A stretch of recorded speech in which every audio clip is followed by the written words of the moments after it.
algorithm that underpins social media companies is really simple, and it's really effective. And we know that because they have made an enormous amount of money very, very fast. And their algorithm is simple and it's rational. How do we keep people on the platform so we can serve them ads? And that platform prioritizes information that is controversial, chewy, that is addictive, whether that's conspiracism, it's arguments, it's misinformation. Because here's the thing we've kind of done it to ourselves in one respect. What do we react to? Do you react to a CDC post about the right way to wash your hands, or do you react to misinformation, whether you agree or disagree with it? If you agree with it, you might say, yeah. If you disagree with it, you might say, that's rubbish, and then rebroadcast that to lots of people. So we are telling the algorithms what it needs to know to serve up the most controversial content. And you don't see a timeline on any social media platform. It's not the most recent post. What you see is an algorithmically created list of information, list of posts ordered by that which is the most engaging. So at a really simple level, the algorithm makes sense, but we don't know precisely how it works. And there are two ways, so there are two things that input into the outputs of an algorithm. So how that list is generated. One is the inputs, and the second is the algorithm itself and how it orders those inputs to create the output. We've argued that one way of reducing the amount of misinformation, like anti-Vaxx misinformation or anti-Semitism and hatred, that comes out of the algorithm is to reduce the number of inputs that are bad. So take off people that we know continually break the platform's own rules and spread misinformation and hate. And they have singularly failed to do that for the main part.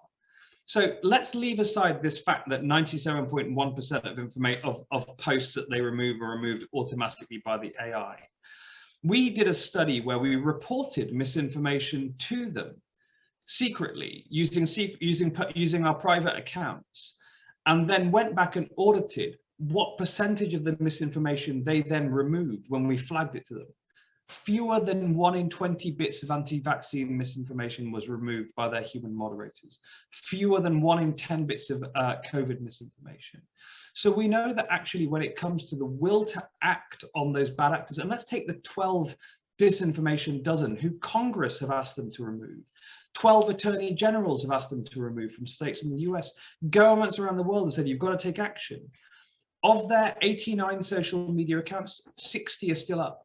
60% of their followers are still intact. They've taken some action. So ironically, they've shown that they realize that these people are breaking their rules.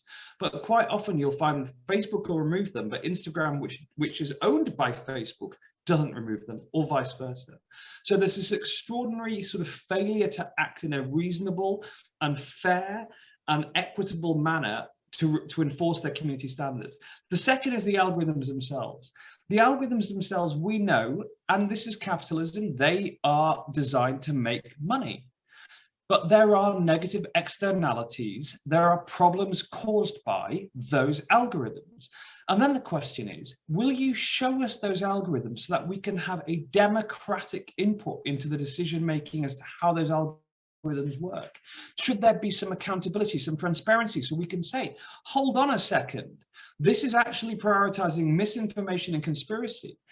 And whenever we do a study like the algorithm study, they turn around and they say, well, we fixed that. Well, how do we know you have? And so, of course, the argument, I think what will happen over 2021, given that there is no doubt anymore in anyone's minds that there is an offline cost for online misinformation and hate.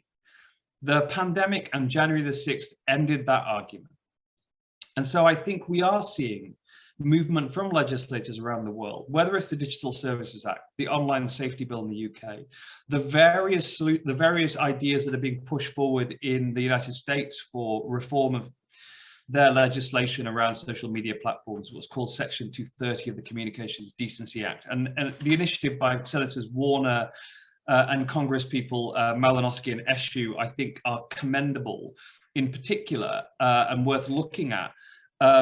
There are things which are in progress. I think that we will see transparency of those algorithms and some degree of accountability, because Yeah, there are some situations in which sunlight actually helps bad things to breed. But I think when it comes to these algorithms, sunlight will be a disinfectant. Thank you. Mr. Oboler, do you want to comment also rather shortly? Yeah, look, I agree with what was just said. I do note that some of the platforms originally actually did have timelines. Things did appear in the order that they were posted. The most recent things appeared at the top, and it was only through re-engineering in order to increase revenue that actually changed. So, you know, the system's been built to make money, exactly what Imran just said. There is a tendency at the moment, rather than to taking down dangerous content, whether it's misinformation or hate speech, there is a tendency to say, let's slap a warning label on it. Let's blur it out and make people deliberately say they want to see it. This actually does nothing because the people that want to see it don't care what the platforms say. They don't trust anymore what's on, you know, the credible mainstream media. There's this level of distrust that means that they say, well, as long as I can get to it, I don't care if I have to click through a warning. They also don't care if they're deplatformed.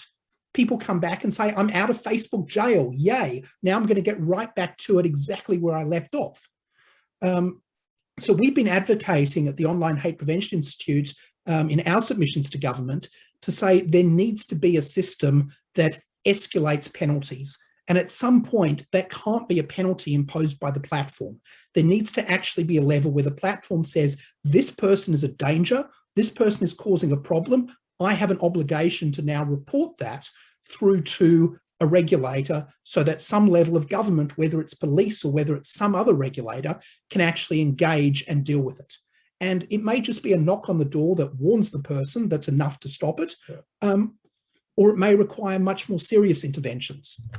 The last point I really wanted to make here was that, you know, I spent last week dealing with COVID misinformation.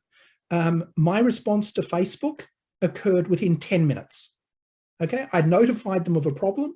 I got an immediate response within 10 minutes from my contact at Facebook. It took about a day, and I had confirmation that the list of URLs I sent them had all now been removed. That was entirely sidestepping the regular system. Okay, that was a system that even the government doesn't really have access to, because Facebook, again, and the other platforms are very careful about making sure that there are proper processes, that government doesn't unduly influence them, etc. There's much more scope for civil society to engage because we don't have the power to force them to do anything, to say, hey, we think you've got a problem, we're trying to help you help society. The problem is someone has to pay for that. Someone has to pay for the time of the experts that are doing the monitoring, that are finding the new examples. Even with the best AI, when we look at anti-Semitism, as I mentioned, it's constantly changing. There have to be experts that are finding the new manifestations, that are finding the new examples, that are actually telling the platforms, this is what it looks like this second. And that's got to be paid for by the platforms because they're the ones that are ultimately profiting. They're the ones who are generating the revenue that, you know, this problem, this hate speech, this terrorism, this misinformation and disinformation is all a side effect of their business. Therefore, they need to put in the money to actually fund the response.